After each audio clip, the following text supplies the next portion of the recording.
right, hello everyone. Welcome to the Microsoft Reactor session tonight, or wherever you're joining from. We're actually hosting this from Toronto, so it's 6 p.m. in evening for us. And thank you so much for coming out. We're joined with Jaya Susan Matthew online as well, and she's going to be delivering the session today. Before we begin, I just wanted to mention that our code of conduct is in the chat, so if you want to take a look at that, I'd really recommend that we follow all code of conduct guidelines, and that's great. This session will be recorded and uploaded on our YouTube channel, and I'll post a link to that as well. And then throughout the session and towards the end of the session as well, Jaya will be taking Q&A questions. So if you have any questions at all, you should be able to see a Q&A option on your Teams window or wherever you're joining from in your browser. It's just like two little chat bots with a question mark in there. So please feel free to add your questions in there. And if you need captions at all, live captions are on. So you should be able to turn those on as well. And just follow along if you need to read some text. And then without further ado, I'll just introduce Jaya as well. Jaya Matthew is a senior data scientist at Microsoft, and she's part of the Azure Global AI team.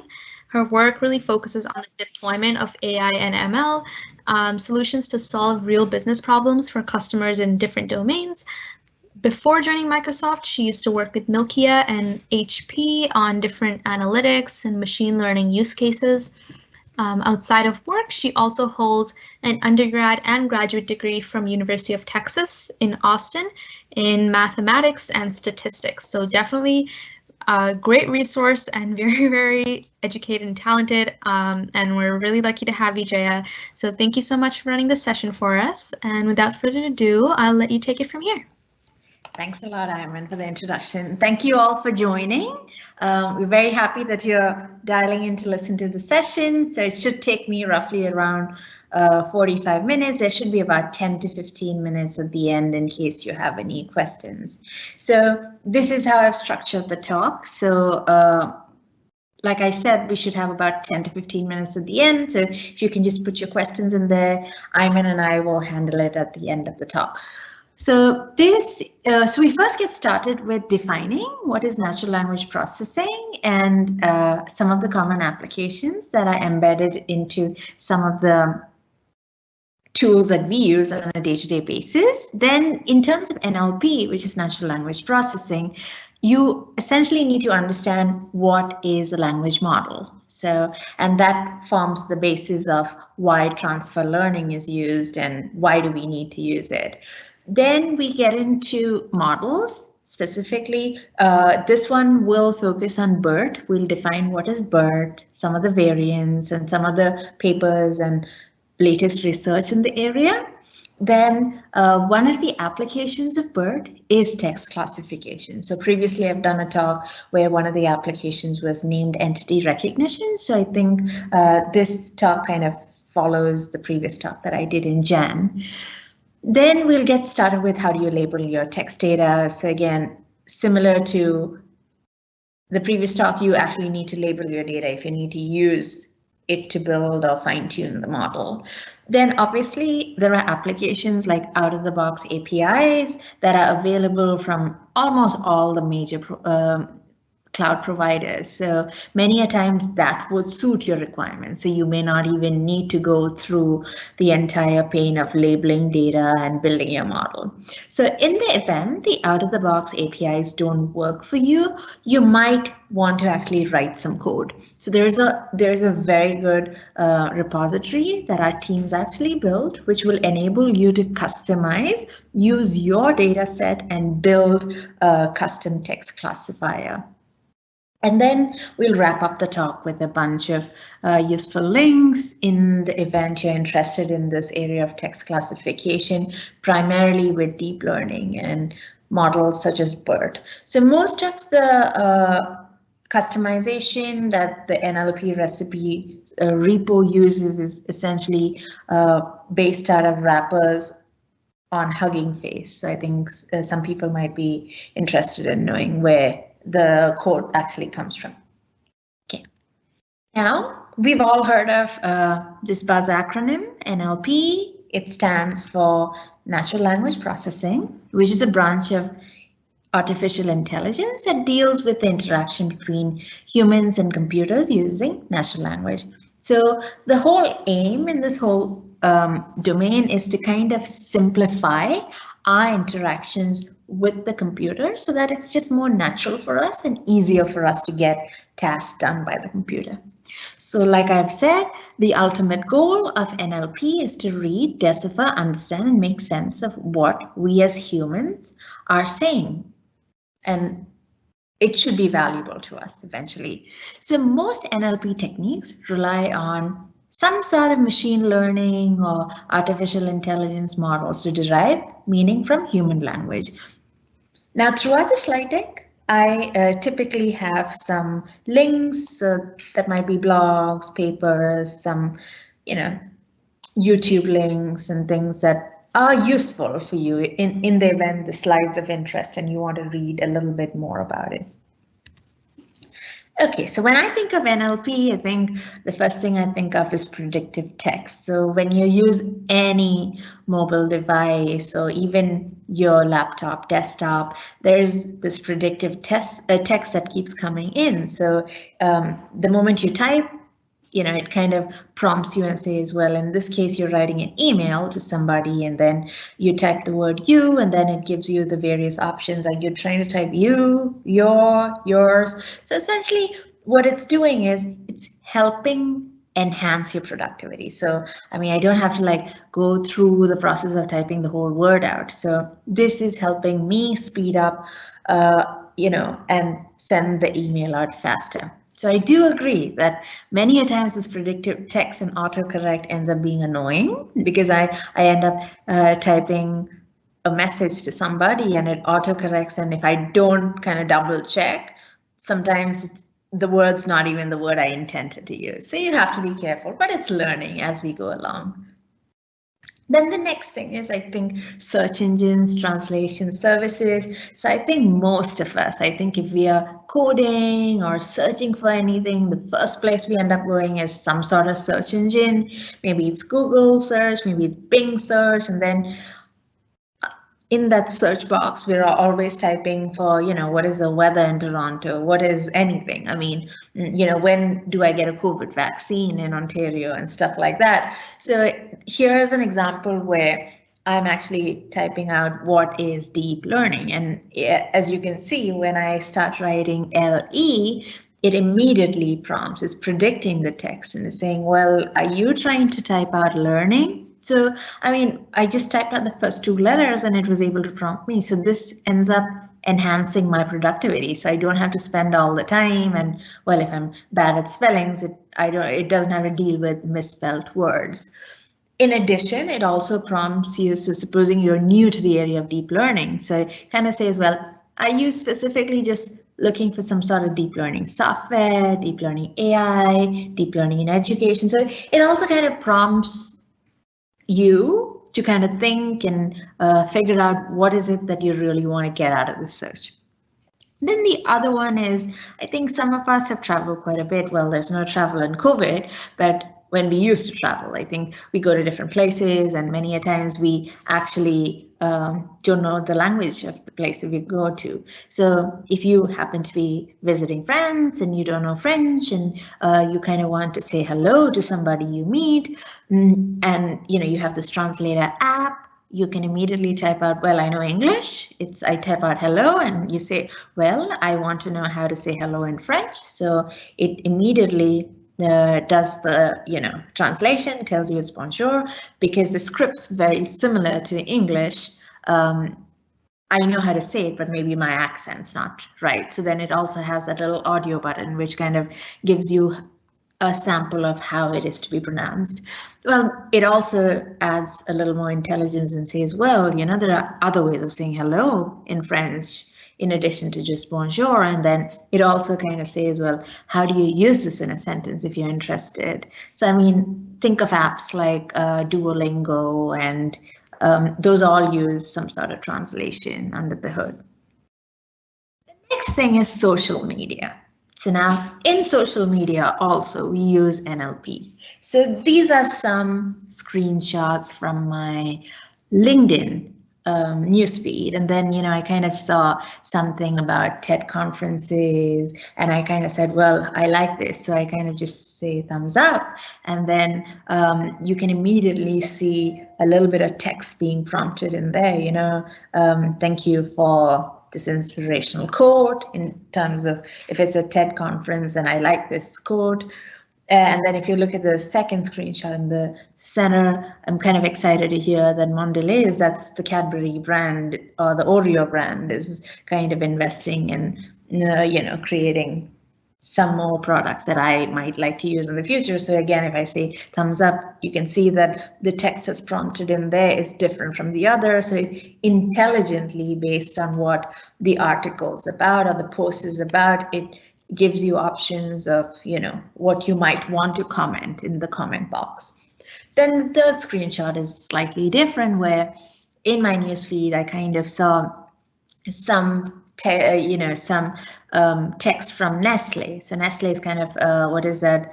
And this is obviously a language I don't understand. So it had that little option of, translation. So if I click on that, it kind of translates the entire text into English, because my newsfeed is in English, and it also kind of tells you to rate the translation. So this is kind of like many a times I might know the language, and then I can rate the translation, and then they use this feedback mechanism to kind of go back and improve the model so that future translations kind of improve. So this all uses NLP under the hood. So after looking at a few examples, let's kind of look at, let's wrap this section up by saying that, well, most of the word processors such as Microsoft Word, Grammarly, they employ NLP. We've kind of seen that in terms of text SMSs. Then language translation, we saw that in the Nestle ad in the previous slide, as well as in terms of Google and Bing Translate, they use language translation. Then some of us use personal assistant applications like OK Google, Siri, Cortana, Alexa, they all, so you essentially speak to the device, it kind of does some sort of speech to text, and then it decides what I'm actually asking Alexa or Siri to kind of do. Okay, so now that we've motivated what this domain actually does, let's look at the standard NLP tasks. So tasks can be split into two groups. One is natural language understanding, and the other one is natural language generation. So when you think of, let's first think of natural language generation. So the two examples are typically language translation and text summarization. So this essentially is generating some new text. So that's why it's called natural language generation. In terms of natural language understanding tasks, that's what we will be focusing on: text classification, similar to sentiment classification. And then in the previous talk, we looked at named entity recognition. Some additional natural language understanding tasks are question answering, entailment, and sentence similarity. Okay, in this talk, we will focus on text classification, which is one natural language understanding task. So what is text classification? I think most of us have a rough idea of what it is, but we'll just get started with defining it. So text classification is essentially a supervised learning method of learning and predicting the category or the class of the document given its text content. So most of us have seen the spam filter in our mailbox. So many a times in Outlook, Gmail, we have the spam filter. So what are they doing? They kind of looking at our emails. If it noticed some, typical spam words or some sender or some specific, I think even topics in the subject line, it kind of tags it as being spam and doesn't even come into our main mailbox. It just gets into the spam folder. So this is a classic example of text classification. I mean, I do agree that sometimes some of my sensible emails also go to the spam folder, then I need to pull it back up into my inbox and say, well, this is a okay one, and trust the sender kind of thing. Okay, now, So before we actually get into how do we build these models, like I said, it's useful to understand what is a language model and transfer learning. So the next two sections are slightly more theoretical, but it will be helpful in kind of understanding how all these models are built in the event you're interested. Okay, so what is a language model? So the goal of any language model is to compute the join probability of a sequence of words. So assume a sentence has word 1, word 2, word 3. You're trying to compute something called a conditional probability. So that's essentially supposing there are 4 words in the sentence, word 1, word 2, word 3, word 4. Then you essentially are trying to figure out the probability of word 4, given that the previous 3 words have actually happened. So the model is built to compute such probability of a sequence of words or conditional probability. So some of the typical applications, like the examples that we've seen in the previous section, machine translation. So it will kind of say that if you translate from one language to another, in English, they'll say the probability of the word, the group of words big mouth happening is much greater than the probability of the word high mouth. So maybe big and high refer to roughly the same thing in a different language, but in English, we would rather say big mouth as opposed to high mouth. In terms of speech recognition, so the probability of the words I love reading, reading as a single word, as opposed to probability of I love read in, is higher. So this could typically happen, if I'm talking to my Siri, Alexa device, and I might say, I love reading. And many a times it's the way, if you have a pause in the word reading, it might actually split the word into 2. And then, it kind of corrects this and says, well, you know what? I think the person's trying to say, I love reading, as opposed to 2 separate words. Spelling correction. So many a times when we quickly type of things on the phone or any device, we might mistype. So here someone types and, instead of TYPES, he or she types it as TYESP. So it automatically says the probability of types with TYPES is higher than the typo. So that's how these language models are done. So the approach is something called using chain rule as shown. So supposing the sentence has 4 words, which is probability of word 1, word 2, word 3, and word 4. You're essentially doing probability of word 1 multiplied by probability of word 2 occurring, given that word 1's happened, multiplied by probability of word 3 conditioned on word 1 and word 2 that have already happened, and finally multiply that by the probability of word 4 given the previous 3 words, word 1, word 2, and word 3 have happened. So this is a small example for just 4 words, but sentences are obviously much longer or shorter.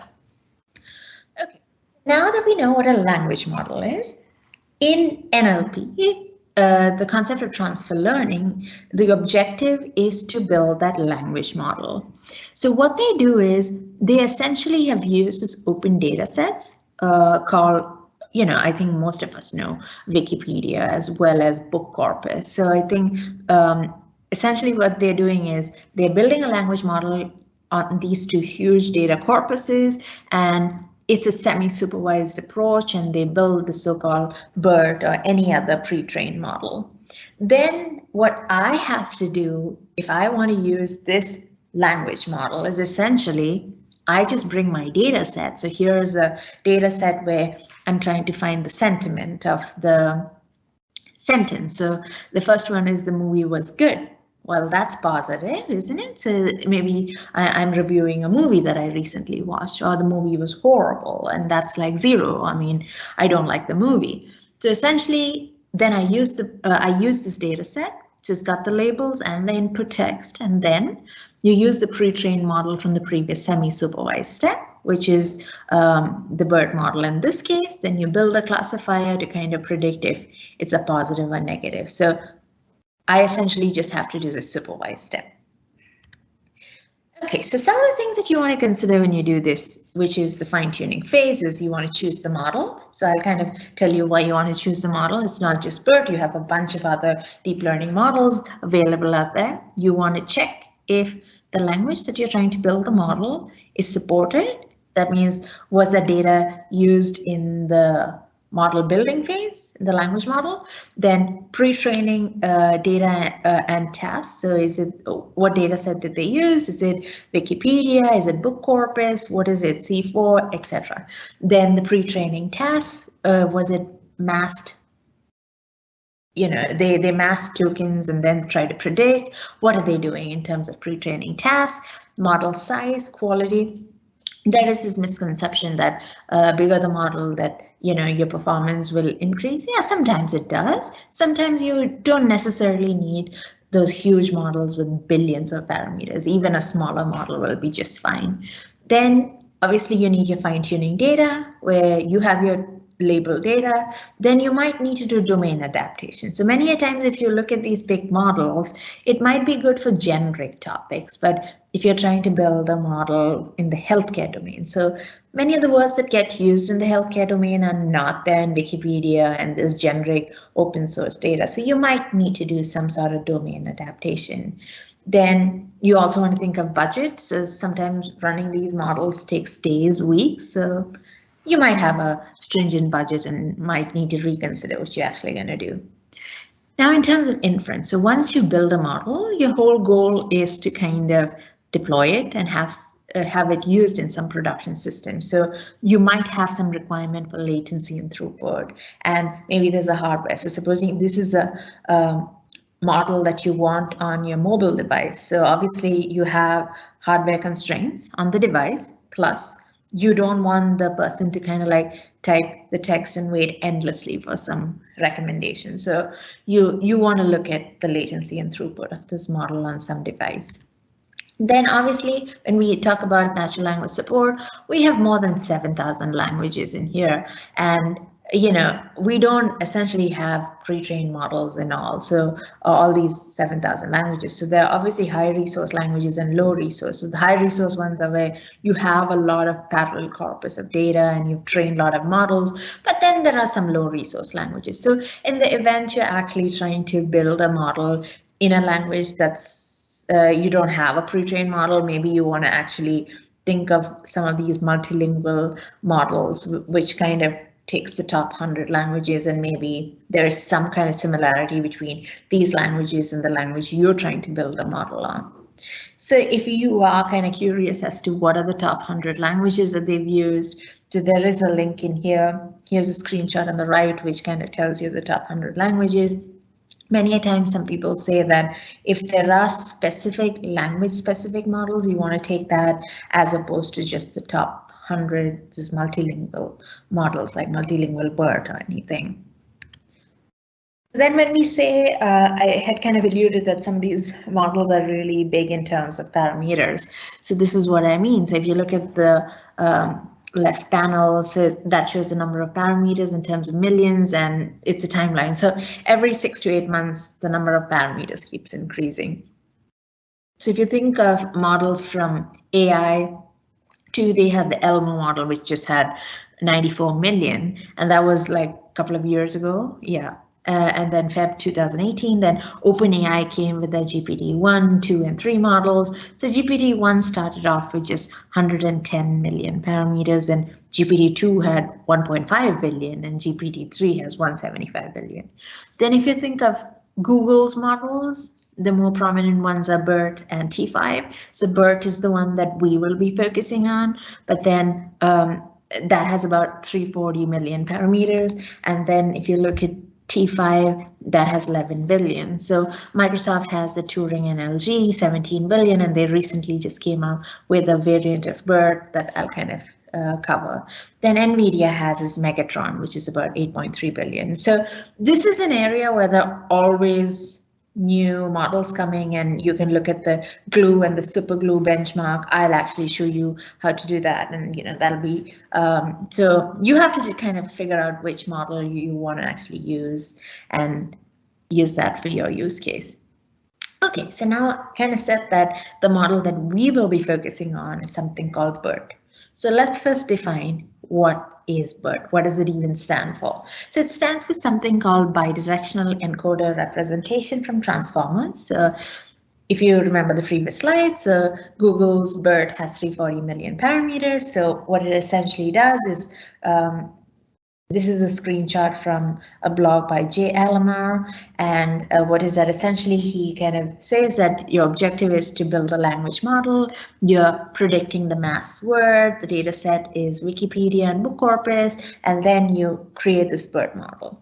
Then in the supervised step, I essentially have my class. So this is like the spam filter use case where you see the email messages, buy these pills or win cash prizes. Those are all spam. But here, this one might be not a spam. So, this is your tag label data set. You use your pre-trained model from the previous step, the BERT one. You build a classifier and it gives you a probability of the email being spam or not spam. So that's how it actually goes into your spam folder, your inbox.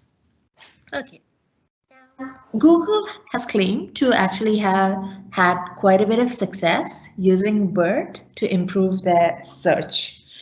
So here's the blog from Google. The link's given below if you want to read that in more detail. So in the search text box, many times, even when I type in there, it's just a bunch of words and it's like a bag of words and it's not essentially a very grammatically correct sentence. So here, maybe I just type 2019 Brazil traveler to USA need a visa.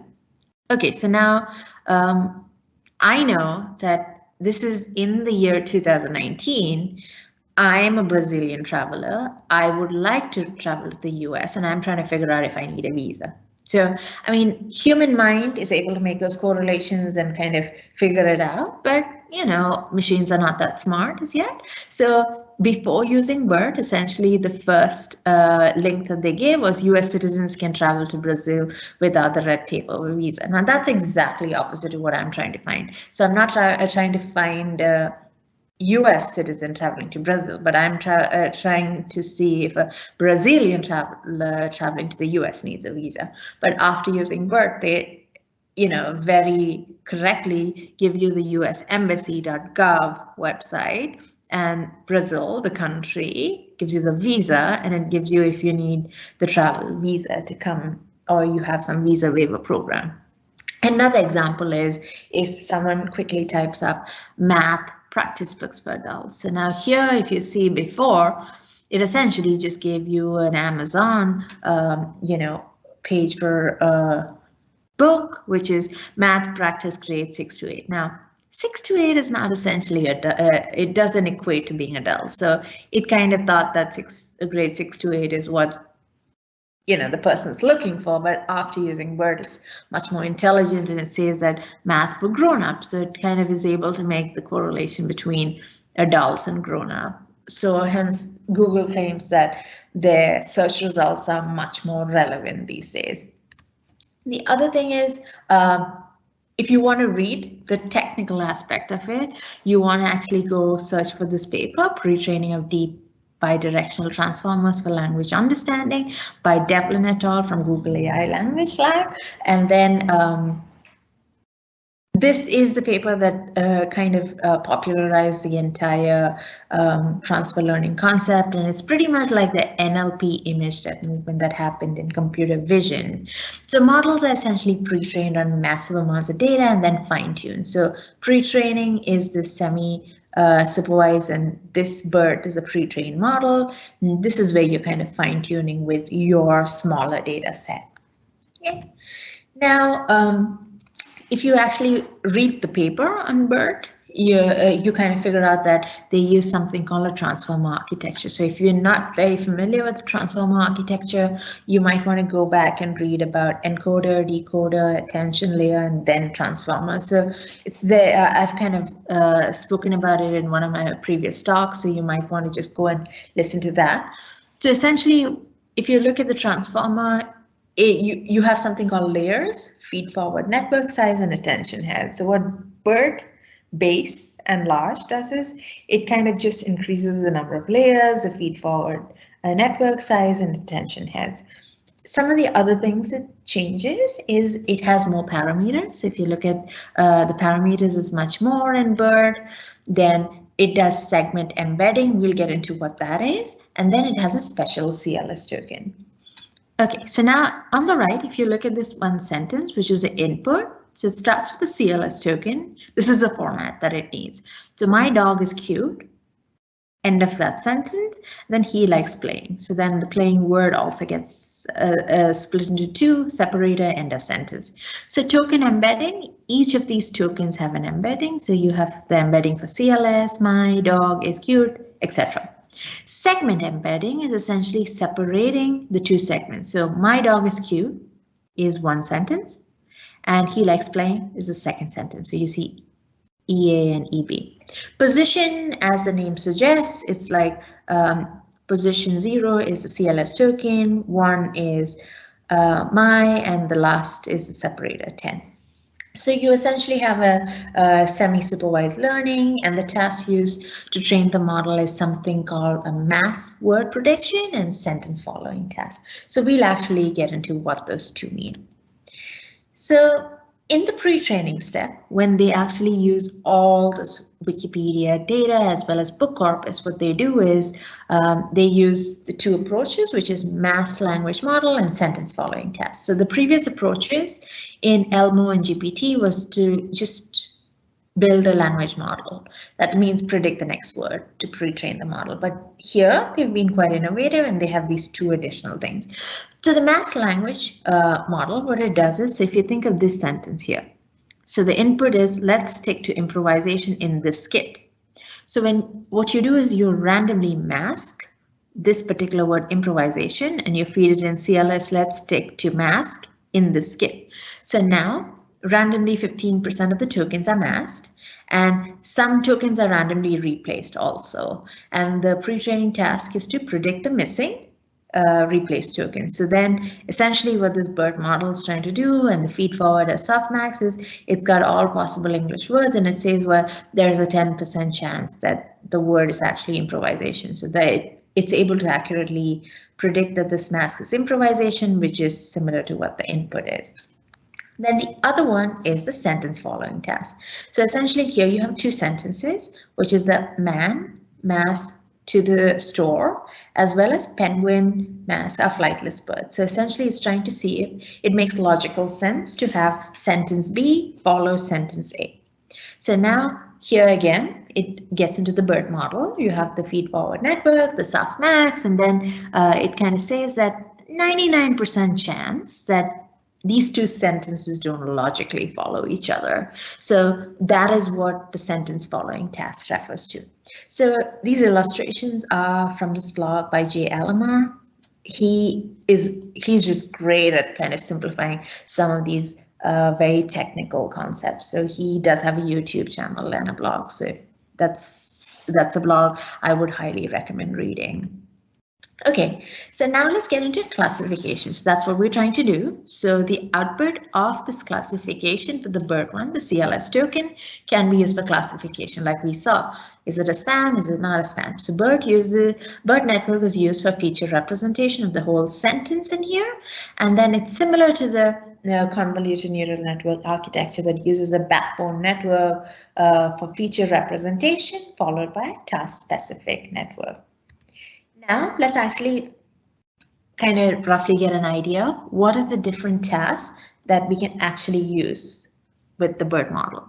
So by changing the segment encoding and masking, BERT can be used for multiple tasks. So here's sentence pair classification, single sentence classification, question answering, single sentence tagging. So my previous talk was about single sentence tagging, that's named entity recognition. Now we'll focus on sentence classification. So BERT achieves state-of-the-art performance on multiple tasks in the GLUE benchmark. So that is a benchmark that all the different models compete on specific tasks to see which is the best one. So I'll kind of show you what the best one is and what the GLUE benchmark looks like. Okay, Now, this, if you read the paper on BERT, it'll kind of say that it achieved state-of-the-art BERT base and BERT large on all these different tasks in the GLUE benchmark. If you do not know what the GLUE benchmark is, there is a link, and I'll kind of show you what it looks like as well. Now, with the success of BERT, it triggered a family of pre-trained models. So you kind of see that BERT, so Elmo and ULM Fit was before BERT, and then what is that? You have T5, SpamBERT, Roberta, Albert, QBERT, DistilBERT, Ernie, and a whole bunch. So it's interesting that many of them have Sesame Street names, and it's kind of cute. Okay, so this is a bunch of papers that followed the BERT model. So you have the light BERT version, which is Albert, Roberta. So if you're interested in any specific one, you want to actually go and read about it, read the paper, then most likely there will be code on the Hugging Face website and you should be able to use it quickly. Okay, so this is one of the latest models from Microsoft. So this is how the SuperGLUE, and the leaderboard looks, and this was as of Jan last month. So you kind of see DBERTA, which is one of the Microsoft models, it leads the top. So I'll kind of show you the latest one where another model has kind of dethroned this one. So DBERTA is essentially decoding enhanced BERT with disentangled attention. It kind of improves the state-of-the-art models like BERT, Roberta, and compared to, we kind of saw that one of the bigger models about a year ago was Google's T5, which had 11 billion parameters. Now, what is that? This essentially just has 1.5 billion, and it's much more. It's actually T5 is sitting at number 4, and then this DBERTA is at number 1. So you kind of see that even with less parameters, it ends up being better. And now there's also a lot of focus on being energy efficient. So some of these models take days and months to train, and you want to maintain it. So you're also thinking about your carbon footprint, and you want to be more conscious about the environment when you actually run all these huge cluster of computers in cloud data centers. Okay. Okay, now let's get into, so we're done with our technical section, the previous two. Now let's get into some of the applications. So the one that we are focusing on is text classification. And one of the classic one is, like, I have a screenshot in here. This is a spam folder in Gmail. So yeah, luckily at the time I took the screenshot, there was no spam, so that's good. Okay, so now let's quickly recap. So text classification is a natural language understanding task, and it's a supervised learning method to kind of predict the category or the class of the document given its context. So now what you essentially do is you have the BERT model, the pre-trained, and you give it the different tokens like we've seen, and then the class label will help you define the class. So the problem definition in here is, given a sentence, a paragraph of text, categorize it into a class like spam, no spam. Okay. It could also be used for sentiment analysis, whether the sentence is positive, negative, like the movie review. It can be used for classification to kind of determine whether the piece of news belongs to international news, sports, is it politics, etc. Okay. Now, there is a notebook that I would recommend. So this is on GitHub. This is from our team. So essentially you have a Jupyter Notebook, which is open source, and you can essentially run text classification. So I would recommend this as the starting point if someone is trying to learn how to run these models and kind of structure their code. So the code, sample code and notebook is in here. Use it and change your input with your data set, and it's just one of the easiest ways to get started. Now, in this text classification notebook, several pre-trained models have been made available from the Hugging Face website. So this is a screenshot, like they have BERT, then they have all sorts of BERT, I think, for different languages, then the base large, Roberta, and this is just a screenshot. I think there are many more in there. Now, I have a blog that I wrote a while back where I specifically use this notebook to do text classification of Hindi text. So maybe you're trying to do it in some certain language. So in this blog, I'll actually walk you through how to set up a virtual machine and how to set up the entire environment to run this notebook for your specific use case. So essentially what I have is, so I'm assuming that you are able to set up the environment, run the test notebook as is, and now you want to source your own data.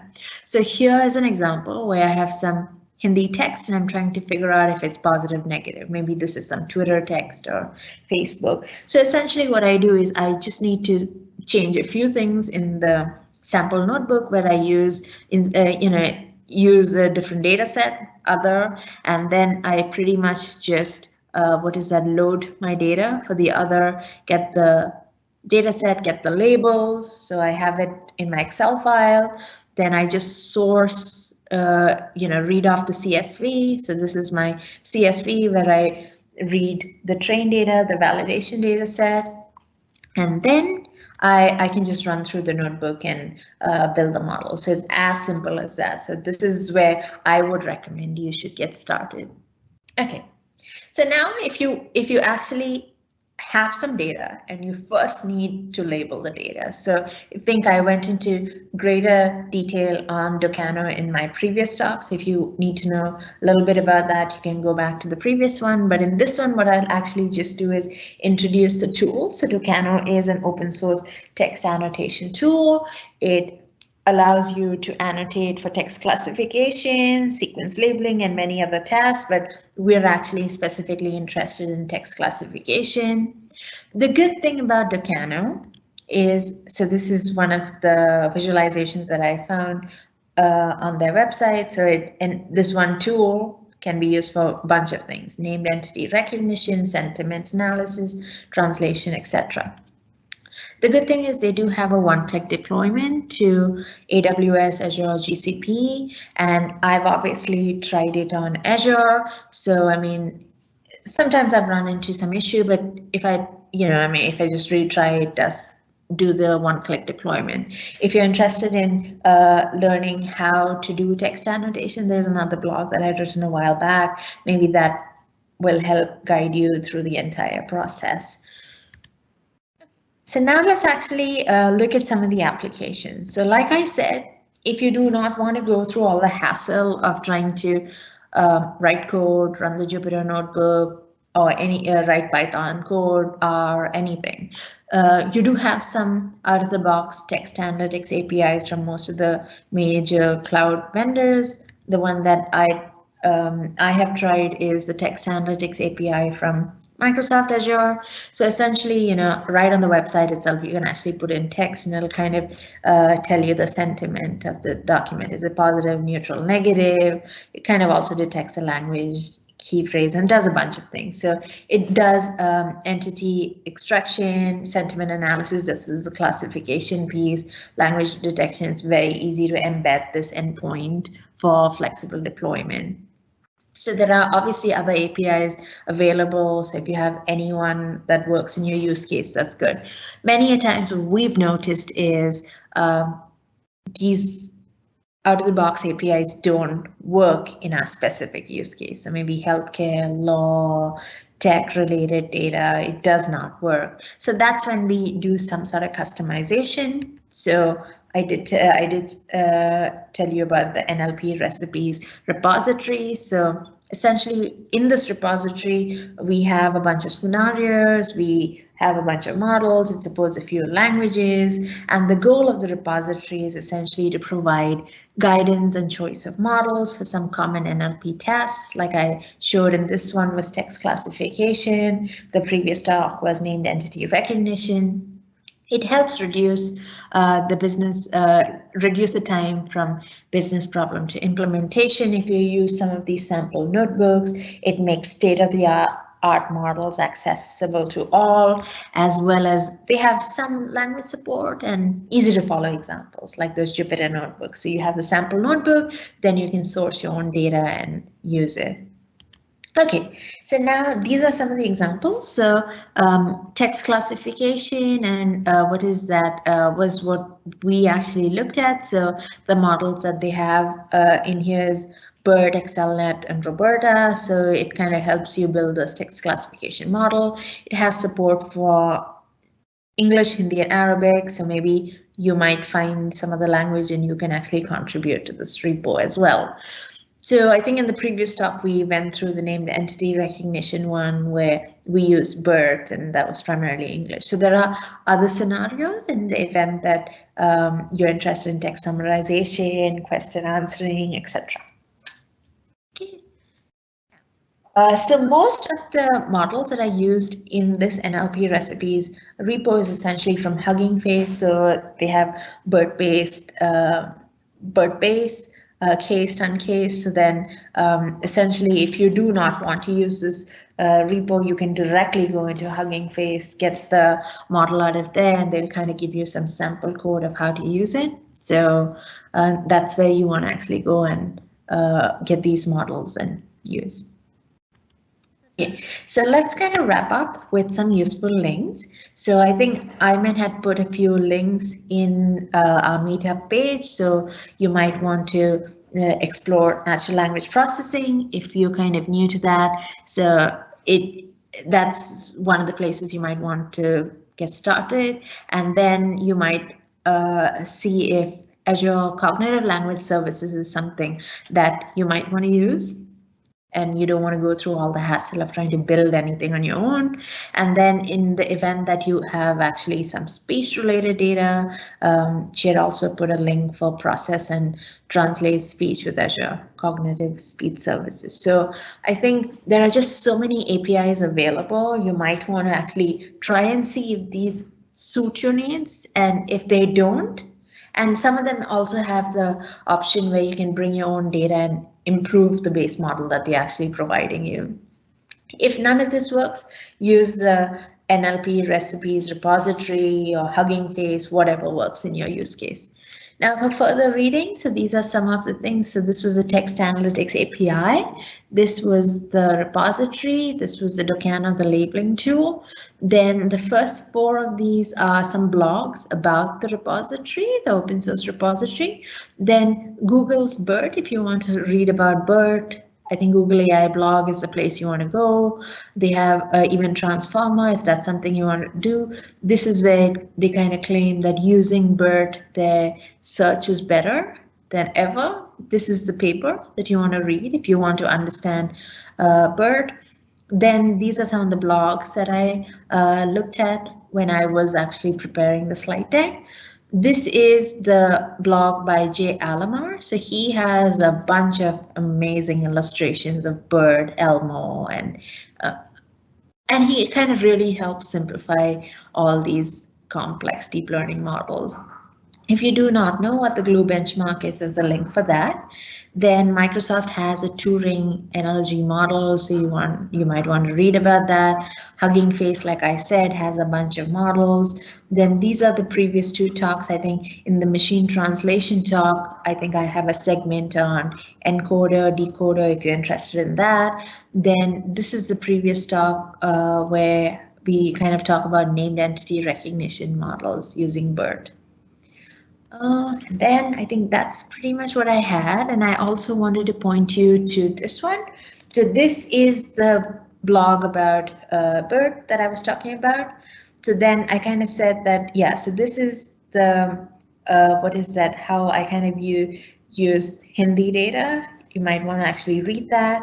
If you actually want to use the Docano tool, you might want to actually look at stepwise, how do you do that, as well as Hugging Face, like I said. So you have a bunch of models. So Microsoft has a bunch of models, and then they have all these different models. So you kind of can go and explore these models. So some of them, you know, look at what you're trying to do. So in this case, if you're kind of like doing some translation or something, you kind of filter, look at all the translation models and try the different things. So if you're trying to do T5 small, kind of gives you a little bit of abstract of what is the model, and then it will kind of tell you what pre-training it was done, how can you use it, etc. So I think that's where yeah, and I think the last thing was, I think I kind of showed you a screenshot as of last month where BERT, the Microsoft model, was much better than T5. So now T5 is at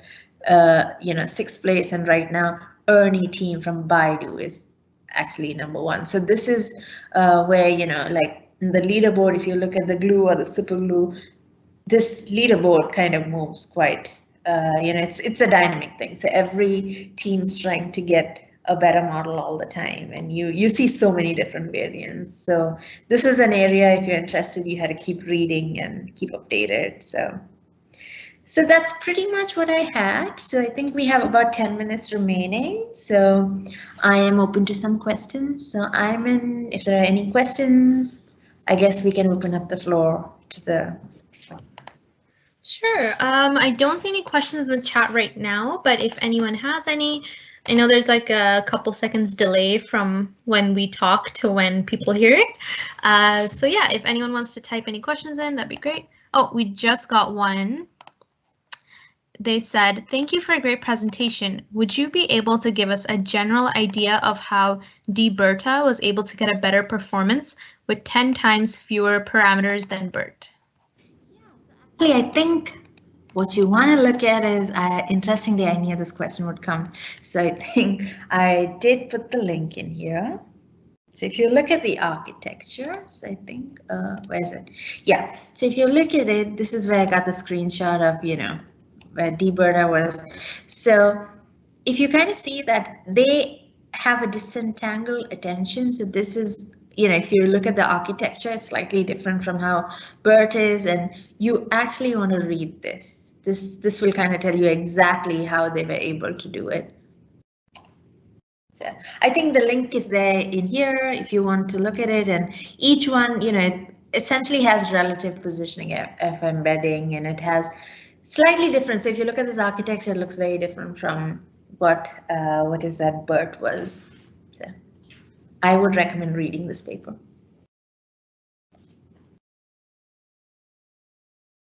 And I think what's that? Yeah, after the talk, I typically send the slides to Ayman, and she would be able to send you all these links. Yes, so we'll usually just publish the recording on YouTube and then upload the slides on like a cloud service and put the link in the YouTube description, so that way you can find the links to everything. Perfect. Any other questions before we wrap up? Probably just give another minute or so.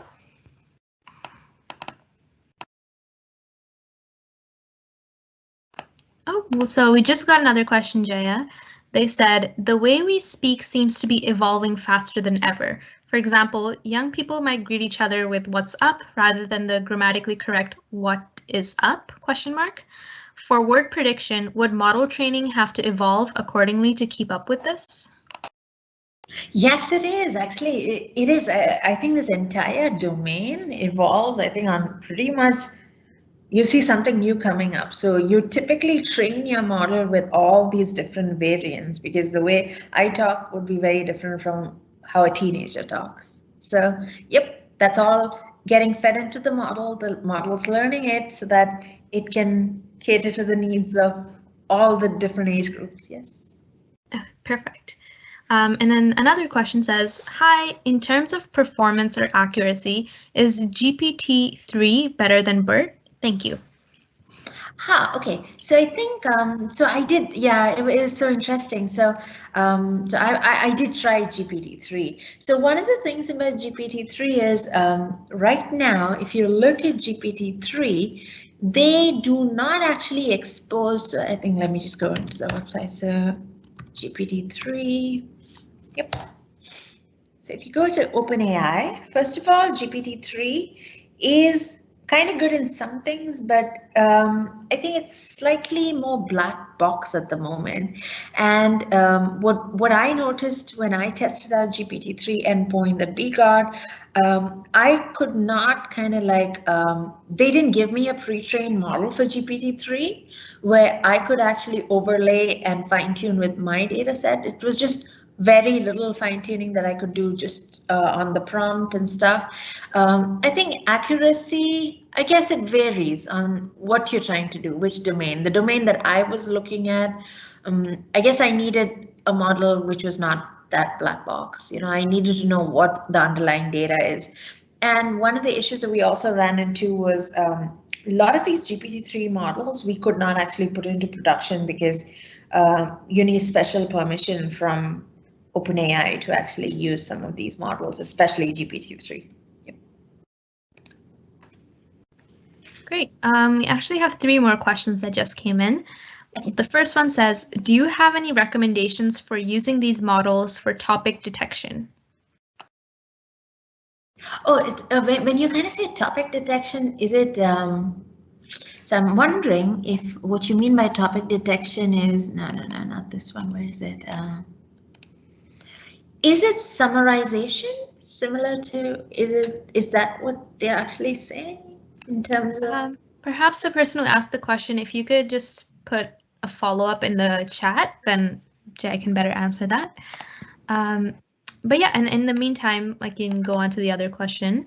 The second one by Ryan says, thanks so much for the presentation, Jaya. It was wonderful. I'm fairly new to NLP, but I was wondering how complex are the emotions sentiment analysis that can provide? That is it only good, bad, or does it encompass the whole emotional spectrum? Oh, it can encompass much more than good, bad. So essentially your training data just needs all those different nuanced classes of data. And actually, I think now we even have models that can kind of detect, you know, text where there's a lot of emojis. So that's because a lot of people nowadays, when they, you know, send text messages, they have a bunch of emojis. So it also is able to detect emotions out of emojis. You know, I put a crying face, a happy face, stuff like that. Yeah.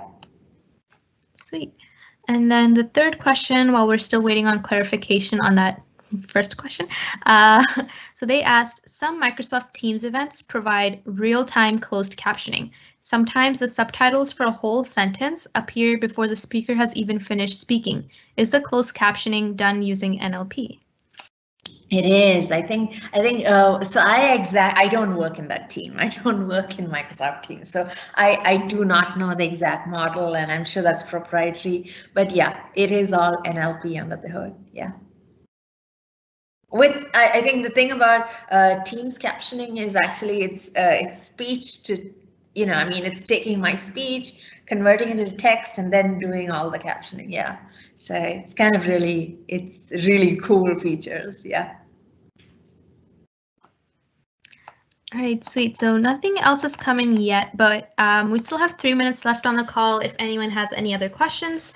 So still here. Oh. All right, so, oh, sorry, Jaya. So they just clarified their earlier question. So the previous question was, do you have any recommendations for using these models for topic detection? And then they followed up with, yes, for example, as an alternative to latent dirichlet allocation, if I pronounce that right. I'm sorry if I didn't. Yeah, I think LDA models. So I think, yeah. Well, I have not, I think topic detection, I have not built it myself. So I would need to go back and do some research on that, but I would try and do it as text summarization would also give a topic, because I mean the summary is essentially just a few words instead of, you know, a paragraph. So I am not the best person to answer that. I would need to go back and look at it actually. Sorry. Perfect. Anything else? Okay, one more question. Kirk said, great presentation. Would topic detection be like unsupervised classification, like in GenSim?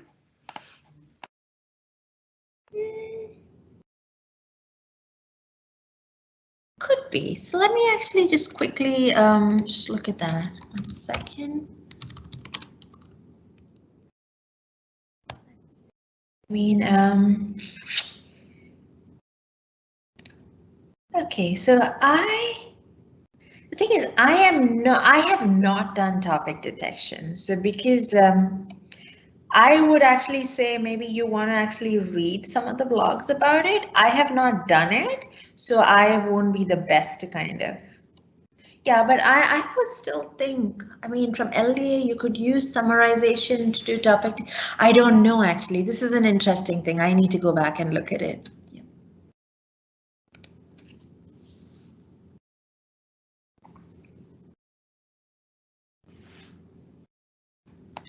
All right, perfect. So since we don't have any more questions and we're like a minute before closing, I'll just add a thank you everyone for joining. Thank you, Jaya, for a great presentation. We'll share the recording, I think, within the next 48 hours on our YouTube channel, and then all the slides will be in the description. And thank you so much, everybody.